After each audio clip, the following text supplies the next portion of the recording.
باب نمبر 16، باب من أحب ألا يسب نسبه. جو شخص پسند کرے کہ اس کے باپ دادا کو گالی نہ دی جائے۔ حدیث نمبر 3531۔ حدثني عثمان بن أبي شيبة حدثنا عبدة عن هشام عن أبيه عن عائشة رضي الله عنها قالت: استأذن حسان النبي صلى الله عليه وسلم في هجاء المشركين، قال: كيف بنسبي؟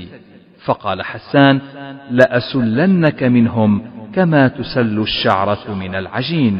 وعن أبيه قال: ذهبت أسب حسان عند عائشة فقالت: لا تسبه فإنه كان ينافح عن النبي صلى الله عليه وسلم.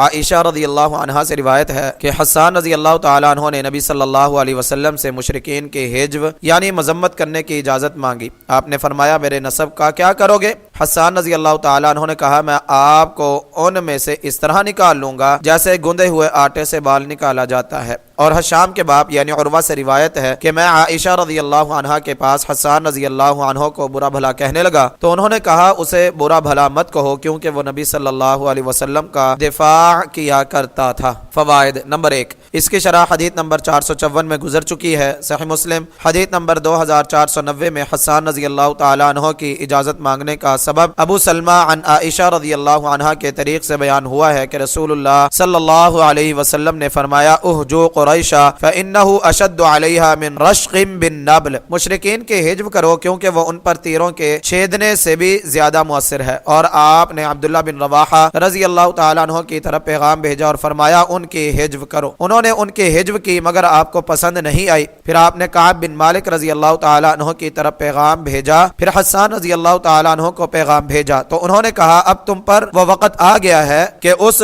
دم ہلانے والے شیر کی طرف پیغام بھیجو۔ پھر انہوں نے زبان نکالی اور اسے ہلانے لگے، پھر کہنے لگے: قسم اس کی جس نے آپ کو حق دے کر بھیجا، میں اپنی زبان سے انہیں اس طرح چیروں گا جیسے چمڑے کو چیرا جاتا ہے۔ آپ نے فرمایا: جلدی نہ کرو۔ ابو سلمہ کی اس روایت میں ہے کہ آپ نے فرمایا: ابو بکر کے پاس جاؤ کہ وہ قریش کے نسب کو سب سے زیادہ جانتے ہیں تاکہ وہ میرا نسب تمہارے لیے خاص کر دیں۔ حسان رضی اللہ تعالیٰ عنہ ان کے پاس گئے، پھر واپس آپ کے پاس آئے اور کہا: انہوں نے مجھے آپ کا نسب خالص کر کے بتا دیا ہے۔ نمبر 2، میرے نسب کا کیا کرو گے؟ یعنی تم قریش کی ہجو کیسے کرو گے جبکہ میرا اور ان کا نسب ایک ہے؟ اس میں اشارہ ہے کہ ہجو کا زیادہ تر حصہ کسی کے آباء و اجداد کی عزت و آبرو میں نقص نکالنے پر مشتمل ہوتا ہے۔ فتح الباری۔ نمبر 3، جیسے گوندے ہوئے آٹے سے بال نکالا جاتا ہے کیونکہ جب اسے گوندے ہوئے آٹے سے نکالا جائے تو آٹے میں ملائم ہونے کی وجہ سے اس کے ساتھ کوئی چیز لگی نہیں رہتی، جبکہ شہد سے اسے نکالا جائے تو اس میں سے کچھ نہ کچھ اس کے ساتھ لگا رہ جاتا ہے، اور روٹی سے نکالا جائے تو وہ ٹوٹ جاتا ہے، سالم نہیں نکلتا۔ فتح الباری۔